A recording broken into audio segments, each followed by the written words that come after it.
नमस्कार, आप देख रहे हैं आर हिंदुस्तान न्यूज। आनंद सक्सेना के साथ जिला फिरोजाबाद से ब्यूरो चीफ प्रशांत कुलश्रेष्ठ की खास खबर।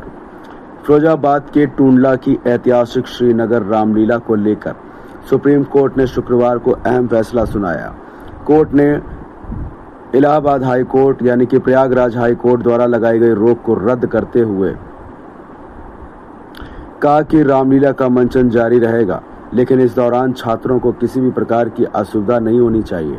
दरअसल इलाहाबाद हाई कोर्ट यानी कि प्रयागराज हाई कोर्ट ने 25 सितंबर को दाखिल याचिका पर सुनवाई करते हुए रामलीला आयोजन पर रोक लगा दी थी। याचिकाकर्ता प्रदीप राणा का तर्क था कि परिषदी विद्यालय के मैदान में होने वाले इस आयोजन से बच्चों की पढ़ाई और खेल प्रभावित होते हैं। हाई कोर्ट के आदेश के बाद 22 सितंबर की रात को प्रशासन ने रामलीला का मंचन रोक दिया था। रामलीला महोत्सव समिति के संयोजक जय जीव पराशर और अध्यक्ष कृष्ण हरेंद्र पाल सिंह ने इस आदेश को सुप्रीम कोर्ट में चुनौती दिया। उन्होंने अदालत को बताया कि यह आयोजन लगातार 80 वर्षों से होता आ रहा है और इसे रोकना परंपरागत और आस्था पर आघात होगा। सुप्रीम कोर्ट ने दोनों पक्षों की दलील सुनने के बाद हाई कोर्ट का आदेश निरस्त कर दिया। सुप्रीम कोर्ट ने जिला प्रशासन को यह भी निर्देश दिया है कि भविष्य में इस तरह के आयोजनों के लिए वैकल्पिक स्थल चिन्हित किए जाएं, ताकि विद्यालय परिसर केवल बच्चों की पढ़ाई और खेलकूद के लिए सुरक्षित रह सके। फिलहाल प्रशासन की व्यवस्था के बाद रामलीला का मंचन सत्यम पार्क में हो रहा था। सुप्रीम कोर्ट के इस ताजा फैसले के बाद आयोजकों और श्रद्धालुओं में खुशी की लहर है। रामलीला महोत्सव समिति ने कहा कि यह केवल एक परंपरा ही नहीं बल्कि श्रद्धा का एक विषय भी है, जिसे आगे भी धूमधाम से मनाया जाएगा। फिलहाल आप सुरक्षित रहिए, जुड़े रहिए आर हिंदुस्तान से। नमस्कार।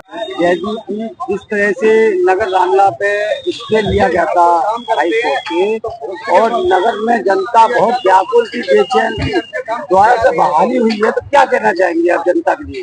ये धर्म प्रेमियों की, जनता की बहुत बड़ी जीत है। कुछ असामाजिक तत्वों ने इसको गलत रूप देकर जो रामलीला रोकने का षड्यंत्र रचा था, उसके विरोध में हम लोग सुप्रीम कोर्ट गए। सुप्रीम कोर्ट से आज हमको इस बात का आदेश हुआ है, इस रामलीला का मंचन श्री नगर रामलीला महोत्सव नगर रामलीला कमेटी रामलीला मैदान में ही करेगी। ये जीत जनता की जीत है। जो कि हाई कोर्ट का स्टे लगा था, असामाजिक तत्वों ने लिया था, तो जिससे से आपको सुप्रीम कोर्ट में आपको सफलता मिली है, तो क्या कहना चाहेंगे? प्रभु राम की कृपा है, अधर्म पर धर्म की जीत हुई है। हमारा एक सह संयोजक अभिषेक पजोरी बिट्टू ने पूरी मेहनत के साथ, लगन के साथ जाके मेहनत करी और वहां से आदेश अपने पक्ष में करा कर आया। ये प्रभु राम की कृपा है।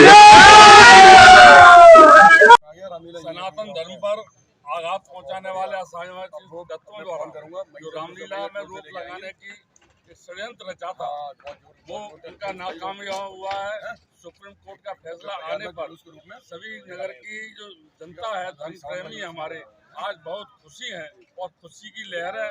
अब रामलीला और भव्य तरीके से यहाँ पे की जाएगी, जिसका सभी लोग सम्मान करेंगे। और जो सुप्रीम कोर्ट का आदेश आया है, हम लोगों में सभी में हर्ष की लहर है और एक नया विश्वास जागृत हुआ है। में एक प्रकरण चल रहा था, रामलीला जो होती है टूंडला में, उस पर हाई कोर्ट का जो स्टे आ गया था, तो आज सुप्रीम कोर्ट का जो ऑर्डर आया है उससे काफ़ी टूंडला में सभी लोग खुश हैं। तो इस बारे में सर क्या कहना चाहते हैं आप? देखिए, खुशी तो खुशी होती है। प्रभु राम का जो रामलीला मंचन लगभग 100 वर्षों से यहाँ पर हो रहा है और सबकी प्रभु राम में आस्था है। वो आस्था को लेकर के हर वर्ष जो रामलीला का आयोजन होता है, सब लोग देखने भी जाते हैं और उनसे जो है कहीं न कहीं हम लोगों को सीख मिलती है। मर्यादा पुरुषोत्तम राम जो एक अच्छे विचारधारा से और पुरुषों में उत्तम जब कहा गया है, तो कहीं न कहीं वो मर्यादा से जुड़े रहे और उनके आदर्श को चलने के लिए, उनके संस्कार, उनके विचारों पर चलने के लिए वहाँ से हम लोगों को सीख मिलती है। जो हमारी नई पीढ़ी है, जब हम लोग जाते हैं तो बच्चे भी सीखते हैं कि राम क्या थे, जानकारी नहीं है। मगर 100 वर्षों से वो कार्यक्रम चल रहा था, कहीं कोई व्यक्ति गया उसने आपत्ति उस पर लगाई थी कि विद्यालय है, प्रांगण है, मगर विद्यालय से पहले ही रामलीला का मंचन वहाँ पर होता था। वो रामलीला का ही प्रांगण है।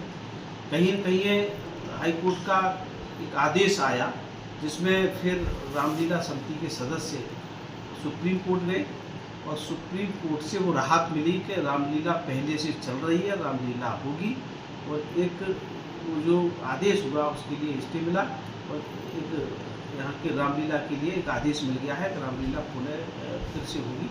तो 2-3 दिन की समस्या रही, रामलीला नहीं हो पाई है, मगर बाकी दिनों में रामलीला का कार्यक्रम आयोजन होगा।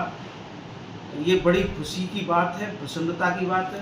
राम के कार्यक्रम में कहीं कोई रोड़ा अटकाए ऐसा तो असंभव है। हमेशा सत्य की विजय हुई है, असत्य पराजय हुआ है। तो आज ये साबित हो गया कि आज सत्य की विजय हुई है और पुरुषोत्तम राम की जो रामलीला मंचन का कार्यक्रम है पुनः सुचारू रूप से होगा। राम फिर पुनः टूला नगर में आए हैं, ये हम सब लोगों की बड़े सौभाग्य की बात है। ऐसे ही एक बार कोरोना काल में भी आप लोगों ने देखा था कहीं पर रामलीला मंचन नहीं हो रहा था, कार्यक्रम नहीं हो रहा था। उसी दौरान में पहली बार चुनाव में विधायक बना तो प्रशासन से कह दिया मैं यहाँ का जनप्रतिनिधि हो गया हूँ, यहाँ की जनता ने मुझे आशीर्वाद दिया है, विधायक बना हूँ, तो मेरा भी फर्ज बनता है कि रामलीला को। पंडाल भी बन चुका था और पंडाल जब बन गया था तो प्रशासन के लोग कह रहे थे कोरोना में रामलीला नहीं होगी, मगर मैंने ये कह दिया था कि रामलीला होगी, कहीं उत्तर प्रदेश में हो या ना हो, मेरी टूला नगर में रामलीला होगी। तो मैंने उस टाइम भी कोरोना काल में भी ये प्रभु राम की कृपा थी, उन्हीं की वजह से हुआ। उस दौरान भी 2020 में भी रामलीला हुई और सब लोगों ने रामलीला का आयोजन देखा था। ये हमेशा देखिए राम के जो कार्यक्रम होते हैं या कहीं न कहीं जो कार्यक्रम आध्यात्मिक होते रहते हैं मंदिरों पर या कहीं भी, तो वो होते रहे जिससे हमारे सनातन धर्म की स्थापना और हम लोग जो संस्कृति से अपनी से जुड़े हैं, उस विचारधारा से जुड़े हैं, वो हमारे आने वाले जो नवयुवक हैं, बच्चे हैं, वो भी सीखें। तो इस विचारधारा से जुड़ करके हम सब लोग देखेंगे तो कहीं न कहीं हम संस्कारवान बनेंगे और अपनी संस्कृति से जुड़ेंगे। तो आज जो है पुनः रामलीला का मंचन होगा। सभी लोगों से मेरा निवेदन है, अनुरोध है कि सब लोग रामलीला में जाकर के रामलीला मंचन का आनंद लें और प्रभु श्री राम के पद चिन्हों पर चलने का कार्य करें।